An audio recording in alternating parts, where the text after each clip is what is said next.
Get some!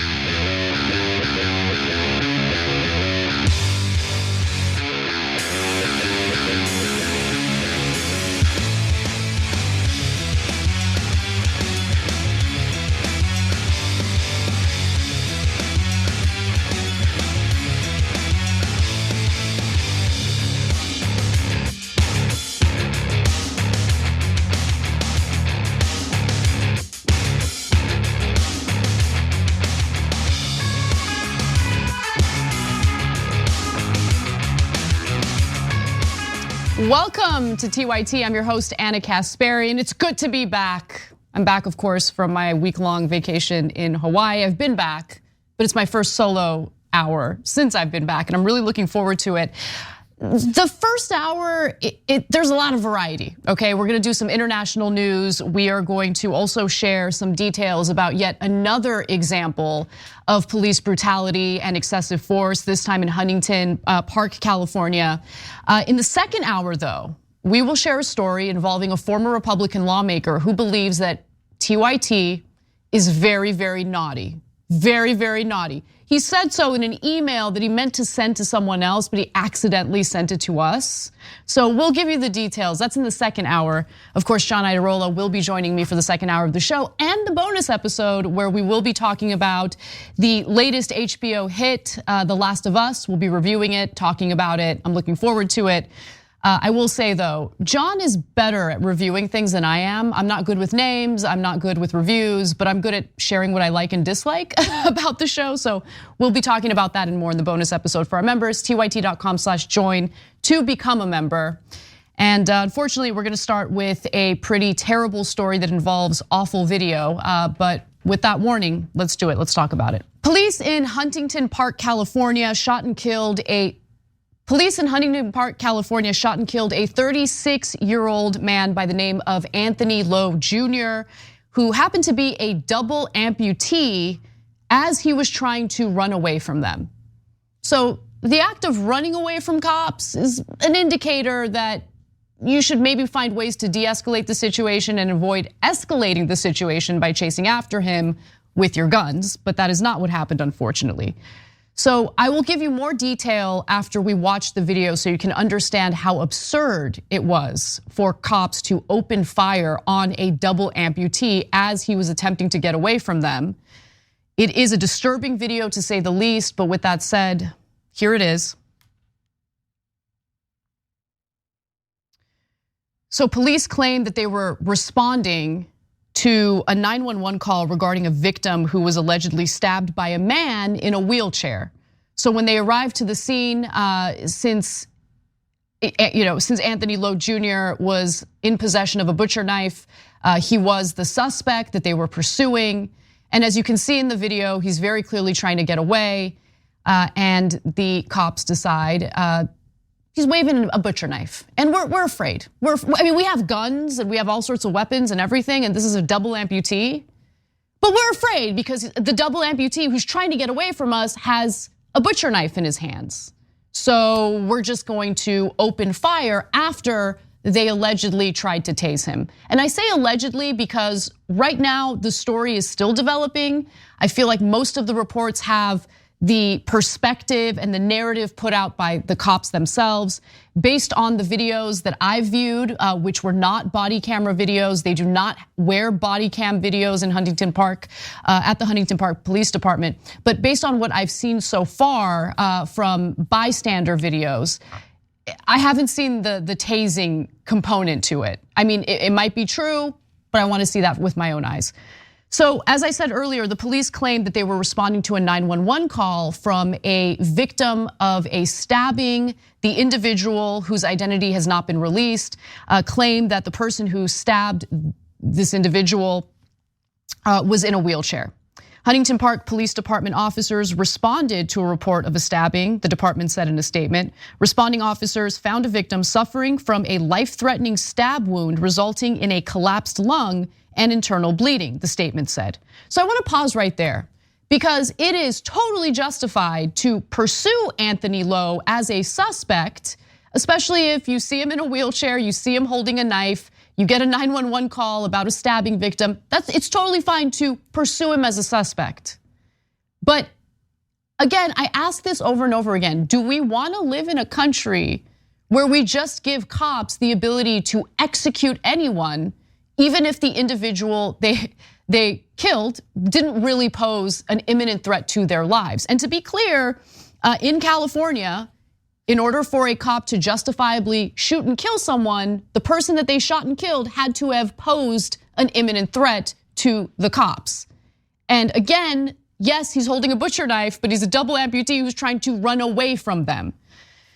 A victim described the attacker as a black man in a wheelchair who dismounted the wheelchair, ran to the victim without provocation and stabbed him in the side of the chest with a 12-inch butcher knife, and then fled the scene in his wheelchair. And that again is according to the police department here. Lowe was struck by gunfire in the upper torso and was pronounced dead at the scene. Based on what I heard in the videos that were posted on TikTok, there were approximately 9 to 11 shots. The Los Angeles County Sheriff's Department Homicide Unit is investigating this, which does not make me feel good about the investigation by any means. And it typically does these investigations for all shootings involving the Huntington Park Police Department officers, and that's according to the lieutenant's statement. The lieutenant for Huntington Park Police is Hugo Reynaga, and he said in a phone interview on Sunday that the sheriff's department has collected video of Lowe's shooting from a nearby business, but that it does not intend to release the footage. Huntington Park police officers, he said, do not wear body cameras. Now, asked why it was necessary to shoot Lowe, the lieutenant noted that the officers repeatedly tased him to no effect before opening fire.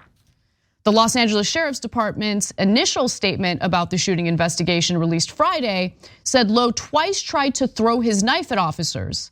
But Reynaga said Sunday that Lowe did not throw the knife ultimately, but he made the motion multiple times over his head like he was going to throw the knife.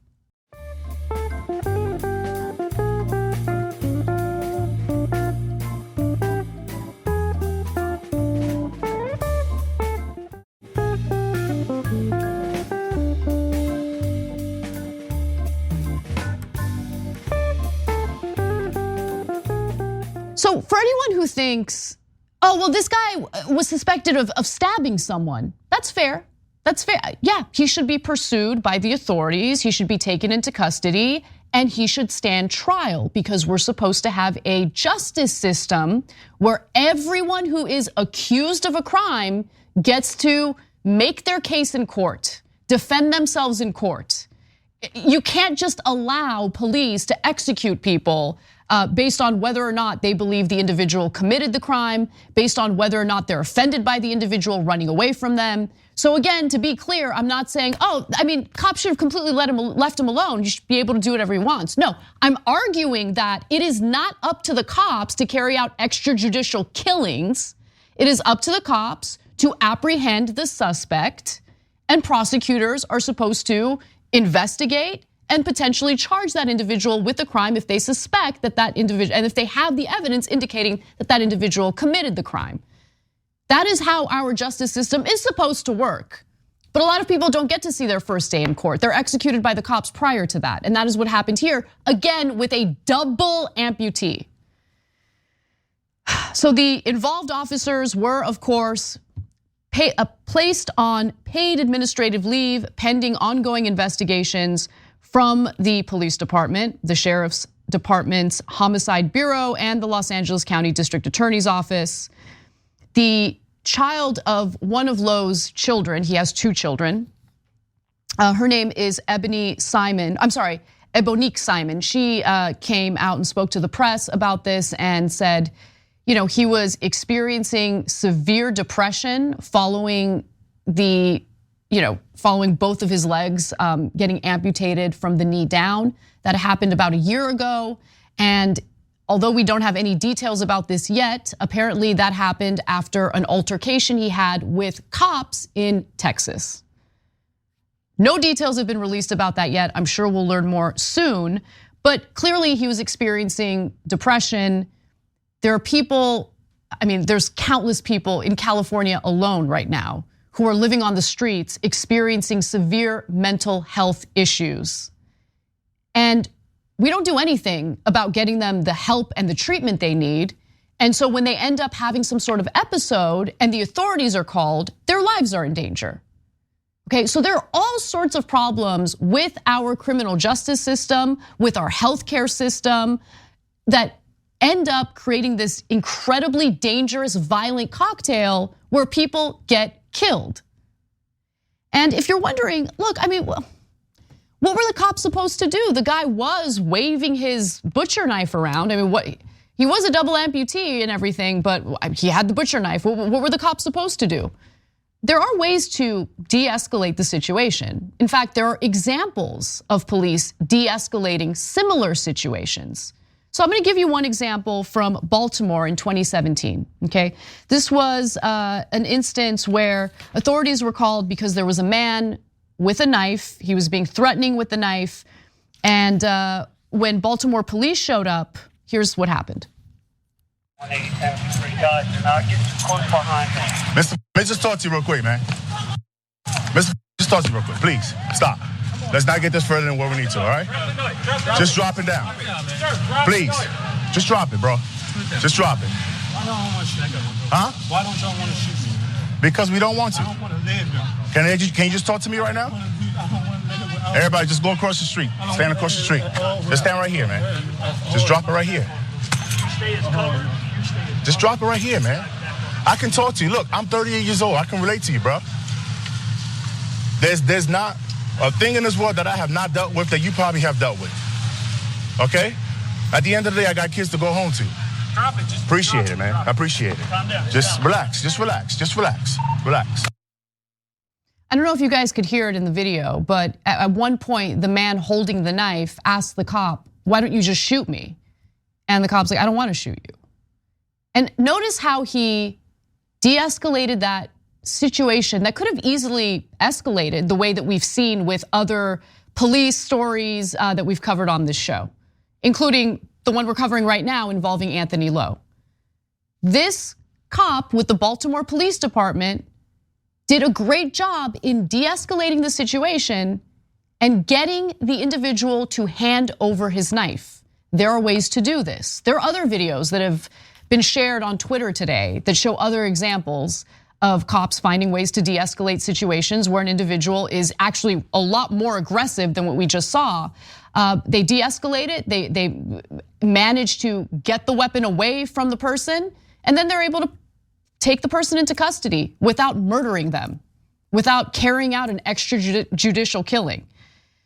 Now, the man in the video that we just showed you, he was having depression issues of his own. He was having some issues with his girlfriend. He was depressed. He was experiencing some emotional pain and he was spiraling. And he has the opportunity to live his life, get things in order without a cop killing him because he's having this terrible moment in his life or spiraling. I'm gonna give you another example. So in San Jose, California, last year, there was a man holding two weapons, one in each hand. One was an axe, the other was a knife, okay? So again, last year in San Jose, California, video at the scene showed the suspect walking around with the weapons, one in each hand. He seemed agitated and was pacing back and forth. Police said the man repeatedly ignored commands to drop his weapons, and then he broke into the gym.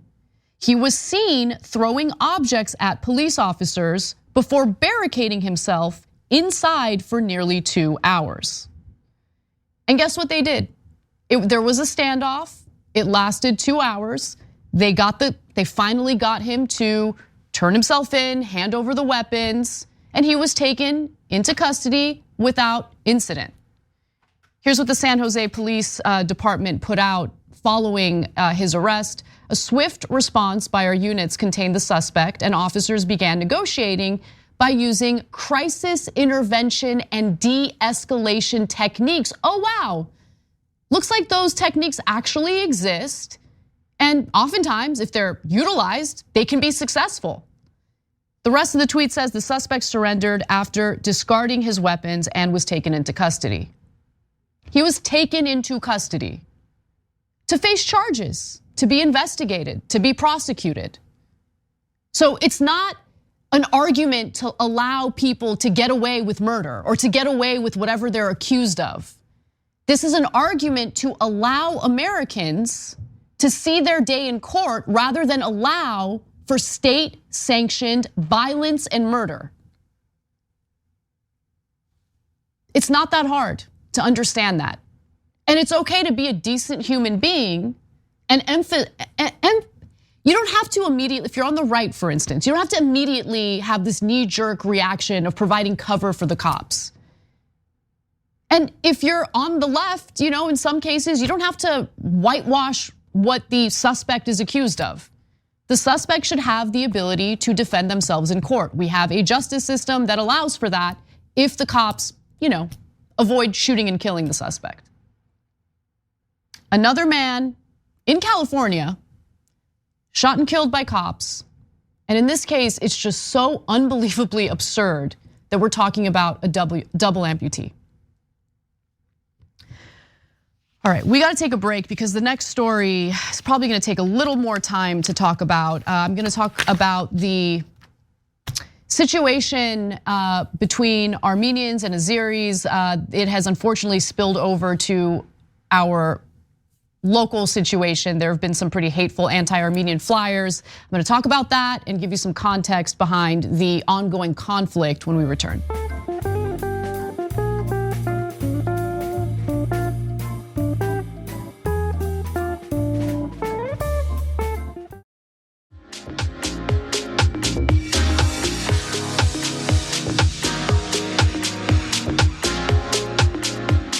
Welcome back to the show, everyone. I'm Anna Kasparian, and we're gonna do a little bit of international news now, although the lead has to do with something that unfortunately is occurring locally. Police in Beverly Hills, California are investigating anti-Armenian flyers that have been posted all throughout the city.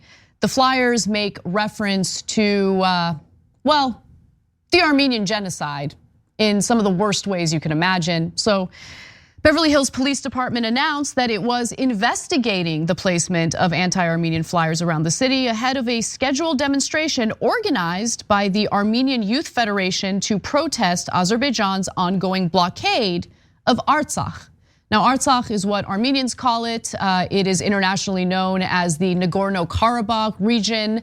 It is a contested region that internationally is recognized as part of Azerbaijan. It is historically Armenian. It was an Armenian territory until Stalin decided to hand it over to Azerbaijan, and it has been a big point of conflict ever since. I should note that the majority of individuals living in that region happen to be Armenian because, again, it was historically Armenian until Stalin handed it over. It's important to know that history. With that said, let's take a look at the flyer. What did the flyer say? Azerbaijan, Turkey, Pakistan, Israel equals 4 brothers that will wipe Armenia off the map. And it ends with Inshallah. So whoever posted these flyers really did give the whole game away, because you have Turkey and Azerbaijan and their allies pretending as though the brutality that Armenians have been facing because of them has nothing to do with the fact that they want to engage in ethnic cleansing. But make no mistake about it, that is what they're engaging in, and I'm gonna prove it. So I wanna note before we continue, the reason why Israel is included on that list is because Israel has been providing weapons to Azerbaijan. There was a terrible war that broke out between Armenia and Azerbaijan back in 2020. I did extensive coverage of that on this show, so please go back and take a look at that. But Israel was one of the countries supplying weaponry to Azerbaijan to carry out that war. But I want to be clear, that's the Israeli government, which is of course different from the Jewish people. So several Jewish groups did voice their condemnation of the disgusting and racist flyers that were posted. The Jewish World Watch actually tweeted about this as well, saying these hate-filled flyers are another painful reminder of how important it is to stand up and show our support for the people of Armenia, a people with a similar history of persecution to our own. That last part really hit home for me because it's true. When you think about what Jewish families and their ancestors had to go through because of the Holocaust, and then you also consider what Armenians had to go through with the Armenian genocide beginning in 1915, there's a lot of similarity there. So it would have been great if the Israeli government recognized that and avoided selling weaponry to Azerbaijan.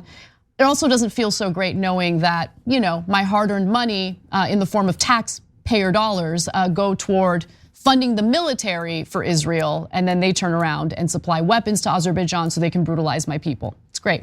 Anyway, more from the Jewish World Watch. Today, Azerbaijan has again left the ethnic Armenians of Artsakh, Nagorno-Karabakh to suffer. For nearly 50 days, the illegal blockade of the Lachin corridor has disrupted crucial food and medical deliveries to the region. Let us respond to this abhorrent act with action by contacting Secretary of State Anthony Blinken, urging him to help end Azerbaijan's latest aggression. So let's talk a little bit about what's being referenced there, which is the blockade. Because at this point, there is one main road that connects Nagorno-Karabakh and the Armenians living within Nagorno-Karabakh to Armenia. That road is incredibly important because without access to that road, if that road is blocked, they are unable to get the food, medicine, and supplies they desperately need to stay alive. That is what the blockade is doing. Now, let's give you some more details. Now, we're gonna go back a little further in 2020. In 2020, emboldened with oil and gas revenue, Azerbaijan launched a successful attack on Artsakh. With the direct involvement of Turkey, Azerbaijan succeeded in overrunning most of the territory controlled by the Armenians. The war ended with a truce brokered by Russia that left Artsakh on a fraction of its historic territories, a single land corridor linking it to Armenia and the outside world. Then on December 12th of 2022, with the war escalating in Ukraine, the Azerbaijani government launched a siege against Artsakh's Armenian population by blocking the Lachin corridor, inflicting collective punishment on 120,000 civilians. So the consequences of that blockade, which is ongoing, have been brutal. Let's watch. In Karabakh's regional capital Stepanakert, shops are emptying now that the only road from Armenia has been closed. There is hardly any fresh produce at the market. At this children's hospital, one mother says there is a shortage of medicine. Residents say that Karabakh, which they call Artsakh, is under siege. They're asking for outside help. Many mothers of formula-fed children are horrified by going from pharmacy to pharmacy every day and not finding formula. We are horrified by the thought that our children may get sick because a number of essential medicines are completely missing. Now, there are political and economic motivations behind what the president of Azerbaijan is doing, and I'm gonna talk about that in just a moment. But before I talk about the real motivations, let me just be clear about what Azerbaijan is lying about. They claim they need to do the blockade. They need to do the blockade because the Armenians living in this region, in Artsakh or Nagorno-Karabakh, are getting weapons from Armenia. Weapons are flowing from Armenia to this region in order to engage in military conflict with Azerbaijan, which is the most laughable thing I've ever heard in my life. Armenia, in terms of military capability, it's the most asymmetrical war imaginable, okay? The only real ally Armenia has had is Russia, and Russia's really playing both sides right now because Russia has its own economic interests, and let's keep it real, Russia's a little busy right now invading other countries like Ukraine. So the idea that they're doing this because Azerbaijan is worried about their security is laughable to say the least. And here's the Armenian prime minister explaining just that. Of the Lachen corridor is a provocation. Its goal is a new military escalation, and there is no need to take steps that are desirable to those drafting the military escalation scenario. The aim of this provocation and escalation is to hide the obvious need for a political and official dialogue between Baku and Stepanakert, and to remove this issue from the agenda. So what's really going on? Why brutalize 120,000 people living in Nagorno-Karabakh? Especially after Azerbaijan was able to take over parts of Nagorno-Karabakh that Armenians had controlled or occupied. It's because they want ethnic cleansing. They want Armenians out of their sight. There's a political reason as well. Aliyev, the president of Azerbaijan, is not a great president. Didn't really enjoy a lot of popularity until he decided to really get aggressive with this war. This is what a lot of international leaders who are unpopular tend to do. They start a war, they rally support, they pretend like, Putin's kind of trying to do that in Russia with the invasion into Ukraine, and it's not working out well for him. But there's always a political reason for starting a conflict like this. But I think the economic reasons are actually a lot more interesting and little talked about. Because if you think that all Azerbaijan cares about is Nagorno-Karabakh and that they would never dare to violate the sovereignty of Armenia, I've got a bridge to sell you. You're the most naive person on the planet. Azerbaijan has already invaded sovereign Armenia in recent years. And I'll give you evidence for that in just a moment. But when I say economic motivations, what do I mean? Well, Azerbaijan wants a corridor that runs through sovereign Armenia to Turkey without any security checks or any issues from Armenia's government. Okay, so no country does that. Like the idea that you get to just build a corridor through a sovereign country without any pushback is insane. But guys, Armenia has, this is the scary part. Armenia has really no power. Its top ally, Russia, is playing both sides. Russia is the one that brokered a peace deal between Azerbaijan and Armenia, but they're doing absolutely nothing about the blockade. And part of the reason why, in my opinion, this is a bit of speculation, is because Russia might potentially benefit from some of the business opportunities and trade opportunities that would occur if that corridor is built across Armenia, giving Azerbaijan and Turkey an easy way to do business with one another. I have a feeling that Russia is looking for some potential benefits as well, because this added pressure, this blockade is adding more and more pressure for the government of Armenia to just say, okay, fine. Just lift the blockade. Our people are dying in Nagorno-Karabakh. Lift the blockade. We agree to the corridor. I have a feeling Russia is partly in on it as well. Again, that's speculation. But let's talk about the corridor itself. The Zangezur corridor is a concept for a transport corridor, which, if implemented, would give Azerbaijan unimpeded access to Nakhchivan Autonomous Republic without Armenian checkpoints via a province in Armenia, and in a broad sense for the geopolitical corridor that would connect Turkey to the rest of the Turkic world, thereby uniting it. And here's what Azerbaijan's president, who I referenced earlier, Ilham Aliyev, said about not engaging in diplomatic talks, to maybe economic agreements with Armenia to make this happen, but basically force Armenia to follow his orders and allow for the corridor. This is a direct quote from the Azerbaijan president.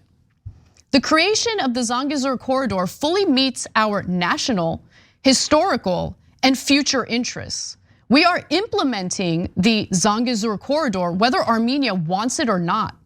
If Armenia wants it, then the issue will be resolved easier. If it does not want it, we will decide it by force, meaning you're gonna invade the country, which by the way, he already has.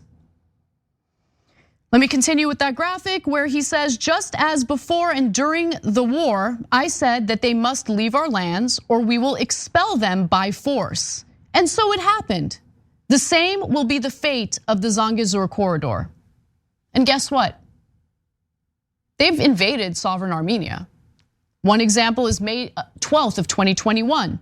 Azerbaijani soldiers crossed several kilometers into Armenia in the provinces of Sinuk, occupying about 16 square miles of Armenian territory.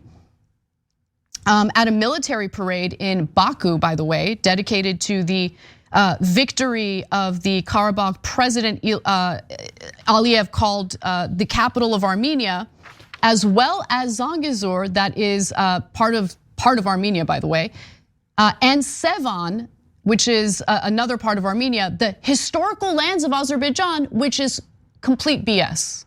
Let me give you his exact quote here. Yerevan, which by the way is the capital of Armenia, the current capital of Armenia, is our historical territory, and we, Azerbaijanis, must return to this historical land. This is our political and strategic goal, which we must gradually approach.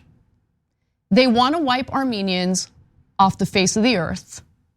When they're asked about it by their Western allies, they pretend like it's all a lie. But they slip up every once in a while. Aliyev can't help himself. You think they care about children dying because they don't have access to formula in Nagorno-Karabakh? No, they want to cleanse ethnically cleanse Armenians.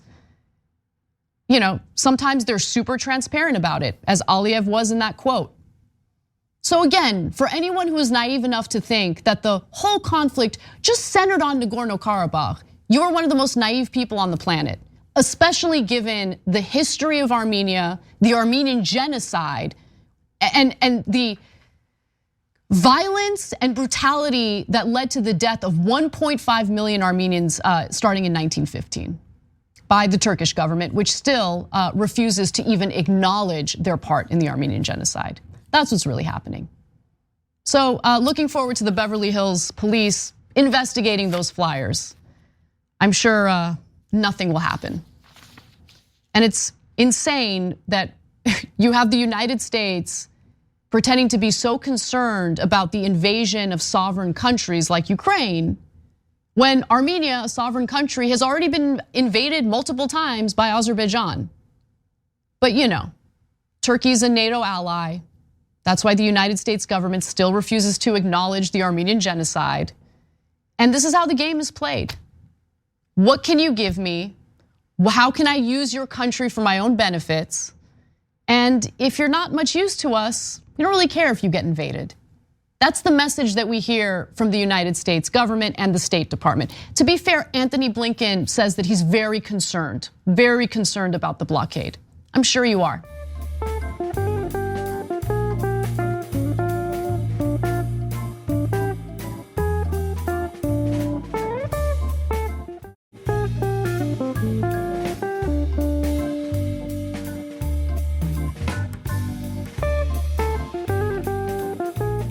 What do investors in New York want with land here in Colorado?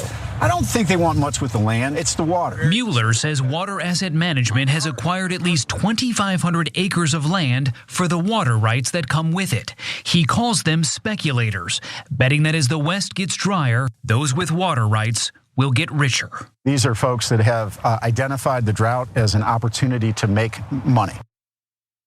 Water is becoming the new oil as Wall Street investors look to cash in on the ongoing drought in the West. Now, investment firms like Water Asset Management are buying up land near the Colorado River, not because they have any real interest in the land, but because they have interest in controlling the water and also basically controlling how much ranchers in the area can lease the water for. Now, using an incredibly important resource that you need to live, like water, as a commodity that should be traded, something that should be invested in, something to speculate about, is pretty dangerous, but that's the direction that we started heading in back in 2021. And now it's devolving into something even worse. So just how much land has this firm purchased? Take a look. Your main source of water is the Colorado? Our only source of water is the Colorado. So that river is your lifeline. That's it. That's all we got is that river. And that river is why someone new bought the land just down the road from his ranch. Water Asset Management owns that property. And when you first heard of them, what was your reaction? Surprise and concern. They are concerning because they're large. Water Asset Management is a Wall Street investment firm with offices inside this building in New York City. CBS News has learned that in the past 5 years, the company has bought at least $20 million worth of land in western Colorado. Investors in a Manhattan-based firm are now one of the largest landowners in the Grand Valley. I assume they wouldn't be here if they didn't think there was a lot of money to be made. I think that's a logical assumption. That is definitely a logical assumption. And keep in mind that the Colorado River currently provides water to an estimated 40 million Americans. So 40 million Americans are definitely at risk right now because you have Wall Street firms really salivating over doing what investors profit from all the time. Scarcity. Scarcity means that the cost of something is gonna go up, and that's when the investors get to cash in. That's when their return on investment really starts to kick in. Let's give you more details. The hedge fund was founded back in 2005. In 2021, its co-founder and president, Matthew DeSantis, called water in the United States a $1 trillion market opportunity. And can we pause for a second? Because he sees it as a $1 trillion market opportunity. He sees water as a commodity that should be invested in, traded, and all of that, because our government lets it happen. Water, I mean, is anyone gonna disagree that water should be a human right? You need it to live. Having speculators, investors, and Wall Street firms manipulate the price of water, trade water as a commodity, is incredibly stupid and dangerous. And that is the direction, not the direction that we're in. We're already in that path. 3 years ago, in an interview with FinTech TV, the company's president, DeSantis, said one of his firm's strategies is to profit from water in part by making the farms it buys more efficient and then selling parts of its water rights to other farmers and cities increasingly desperate for the natural resource. And let's also just talk about how disgusting it is that we have a drought that is made worse by the climate emergency that was caused by big business destroying our environment. So we have the drought, which is in part caused by private business looking to make a profit. And then you have investors come in, you have hedge funds come in and make money off the disaster that was created by private businesses. Awesome. That's the way it works. So here's more on how they intend to profit. Rancher Carrie Donovan is a former Colorado state senator. She's alarmed by the amount of land being bought by investors for water rights. Scarcity does equal value, right? She tried to make Colorado's anti-speculation laws stronger, but that effort failed. Colorado has pretty strong laws on this. You can't move water out of state. You have to use it for a beneficial use. So how do they make money on this? They'll probably make money because the state will be forced to create a system that doesn't exist right now to allow more flexibility in how a water right is used. So these private investors may not be buying this under the rules that exist today, but this might be a long-term play. Yeah, I think you're exactly right. In fact, if you look at their website, they even present it as such.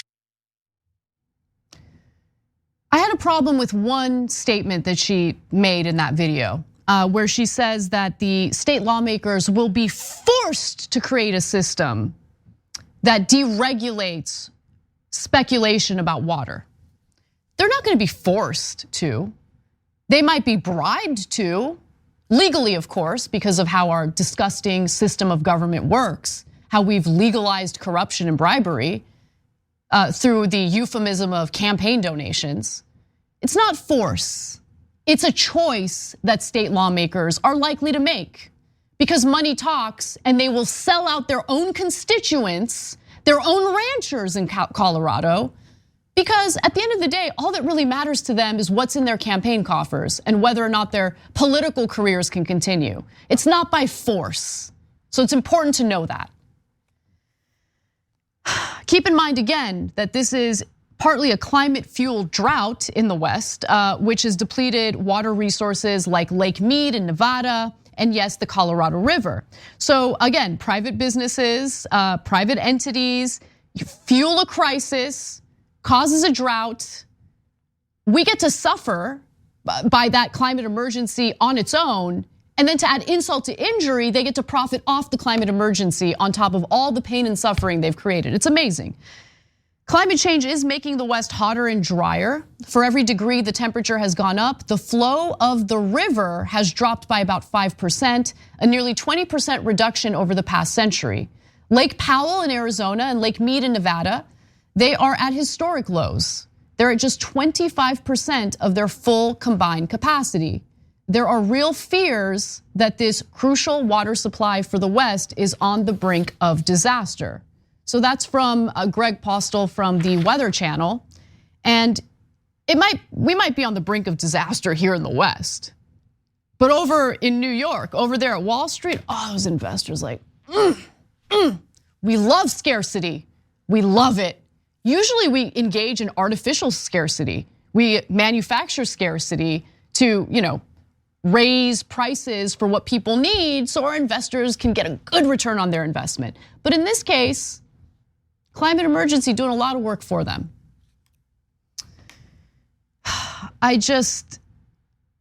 This country is so incredibly pathetic in so many different ways. When I hear a politician in the United States talk about corruption in other countries, you gotta laugh. Just because we legalized our corruption doesn't mean that we're better than other corrupt countries. We might be the most corrupt country in the world, considering, again, we have legalized the bribery here. We have legalized the corruption here. Now, there is more going on because this hedge fund wants you to think this is totally fine. Like everyone should just calm down. This is great. This is actually a great opportunity for farmers. They literally said something like that because the argument here is, if the farmers engage in the water speculation themselves, they could also earn some money. Let me give you a quote. "The hysteria is ill-founded," says Lance Coogan, CEO of Velis Water, the London financial firm that created an investment index on which the futures contract is based and designed the contract, which is traded through the Chicago-based CME Group. Just to give you a little bit of background on that, water is now traded as a commodity in the stock market. So that is what is being referred to here. Now, this is doing good. This is doing good, Coogan told me, explaining that the contract's purpose is to give farmers and other major users a way to limit their exposure to price increases. If you're an almond farmer and you've been ravaged by 3 droughts over the last decade, to be able to hedge your price is something you want. You get what they're saying? No, farmers, it's likely that the drought is gonna destroy your farm and your livelihood. So you should invest in water as a commodity because once it becomes so unaffordable and so expensive for consumers, the value of your shares are gonna go up. You should take that hedge, definitely go for it. But this quote describes the reality perfectly. As clean, usable water is becoming scarcer, the incentives in capitalism work to commodify it and work to ensure that the scarcity is an opportunity to make money. It's the way in which capitalism makes profits from human misery. Let me give you a little more. For instance, in cases where water traders have made bets on scarcity, they could financially benefit from intervening in water distribution to limit access. This kind of abuse took place in Australia's water trading scheme when officials artificially inflated the price of water for their economic gain. So if you think life in America as a working American is already brutal and incredibly difficult, believe me, the investor class, along with these Wall Street firms, will find a way to make you more miserable. And that's what's happening right now with trading water as a commodity. We gotta take a break. Be right back.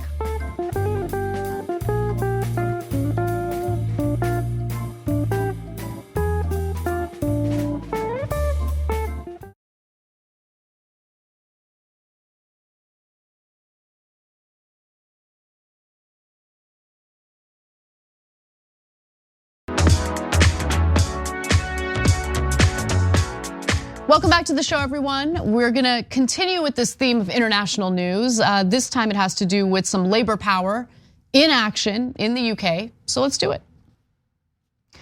Up to 500,000 public sector workers are striking en masse in the United Kingdom today over anti-labor legislation and refusals to raise wages amidst record inflation.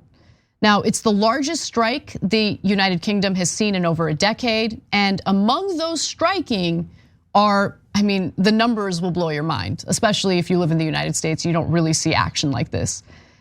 300,000 teachers, 100,000 civil servants across more than 100 departments, including driving instructors, Coast Guards, and Department of Work and Pensions staff.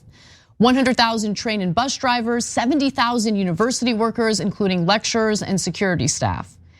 And that's not all. We should hear more about the catalyst for these strikes. I mentioned inflation and wages. You're gonna hear more about that now.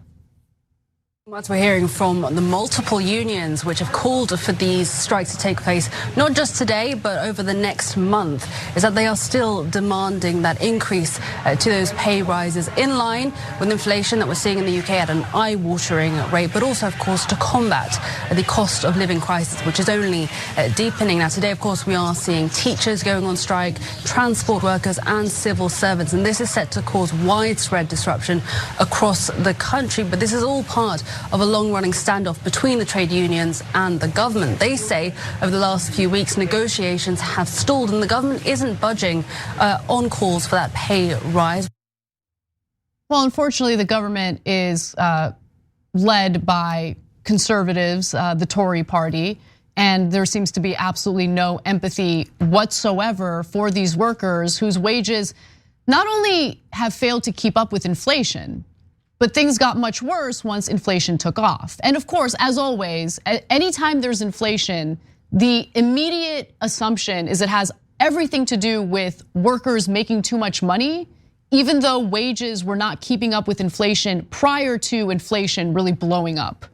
It's just insane. But let me give you more details. Average pay, excluding bonuses, rose by just 2.7% in the public sector between August and October, as inflation rose above 10%. That compared with a 6.9% pay increase in the private sector, according to national statistics. But don't think that they're doing real well in the private sector. While inflation has begun to cool slightly, it remains at historic highs.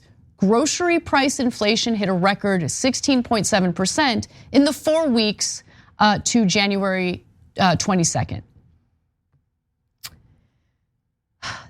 As we've talked about on the show a million times before, COVID and all of the supply chain disruptions, all of the general disruptions that came along with COVID have definitely contributed to inflation in certain sectors. The idea that workers getting paid a little bit more is the problem here is crazy, but that is what conservatives and some corporate Democrats, by the way, here in the United States, people like Paul Krugman are arguing. The National Education Union, Britain's largest education union, says that teachers have experienced at least a 23% real term pay cut. So what that means is you can't just say, oh, someone got a raise. Right, you take a look at their pay. They made $5,000 more this year as opposed to last year. You have to look at real wages that actually take inflation into account. The government allegedly offered its members a 5% pay raise, which the NEU, again, the largest union for educators, says equated to a pay cut thanks to inflation. Thousands of schools will fully or partially close across the UK as teachers hit the picket lines. And as these teachers explain, there's a good reason for it. Let's hear from them. On Wednesday, Deborah Piper won't be here. She'll be on the picket line, calling for better conditions for teachers and a pay rise funded by the government, not taken from her school's budget, as it was last year. That comes out of the children's pockets, that comes out of the children's books. So they've put us in a very precarious situation where we feel really guilty taking the bare minimum as we have and putting the schools in such dire strait with the budget. So there are two really good reasons that actually I want to go on the march and be counted and say enough. I think if you were to ask the majority of teachers in this country, they would say they were striking for pay, but more importantly for funding for schools, because they are at the front line seeing the cuts and what they're having to deal with without enough money to do it.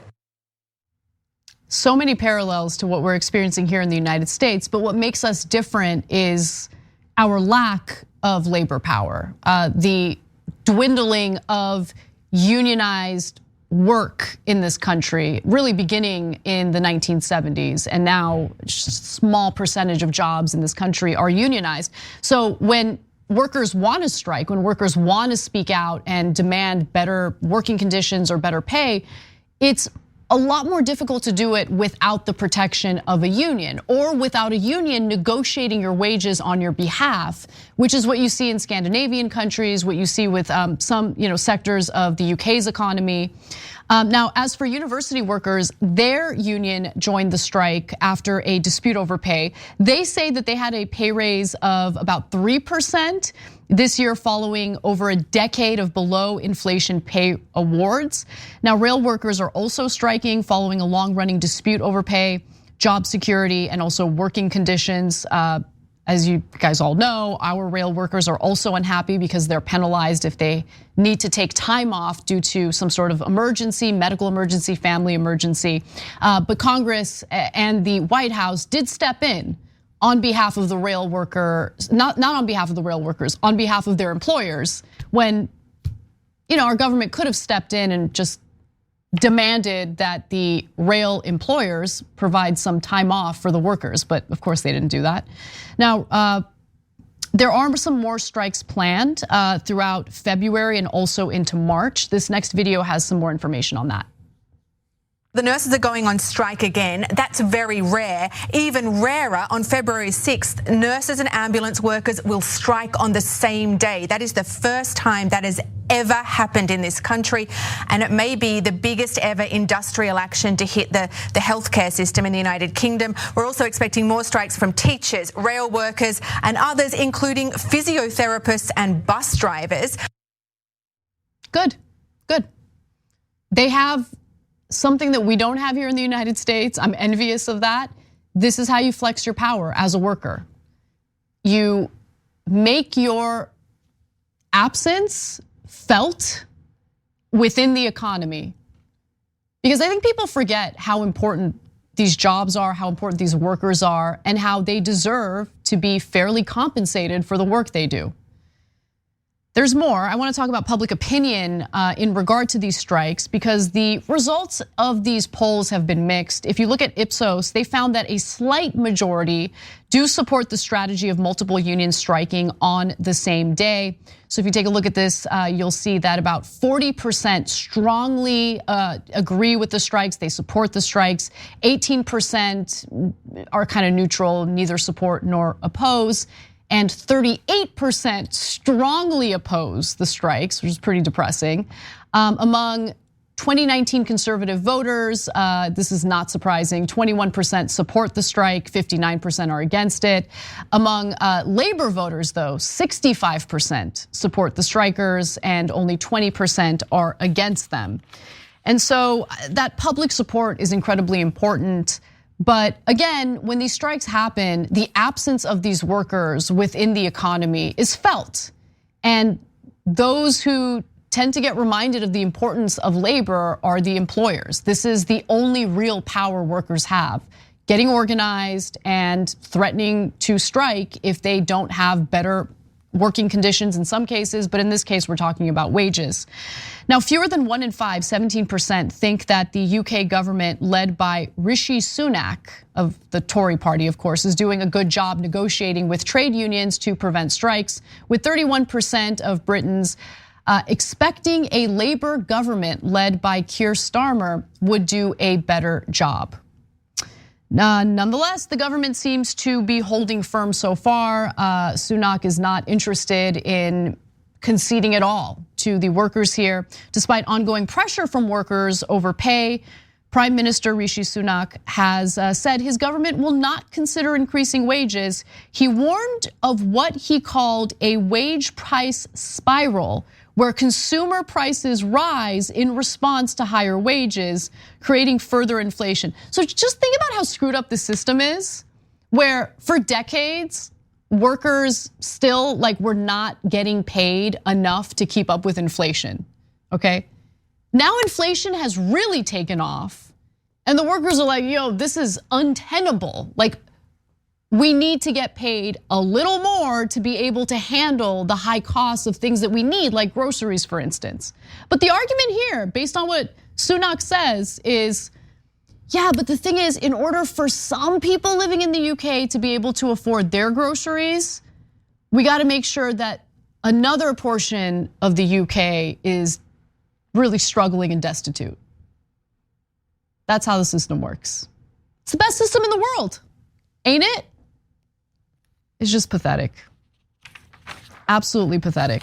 And we're seeing similar talking points here in the United States, where the head of the Federal Reserve just openly and transparently says, man, we really got to increase unemployment to get inflation under control.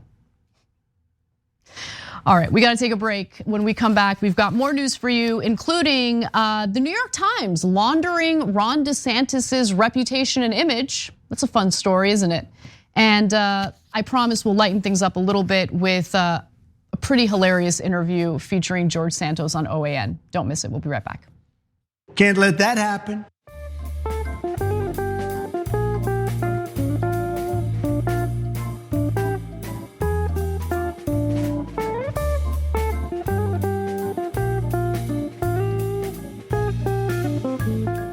Thanks for listening to the full episode of The Young Turks. Support our work, listen ad-free, access members-only bonus content, and more by subscribing to Apple Podcasts at apple.co/TYT. I'm your host, Cenk Uygur, and I'll see you soon.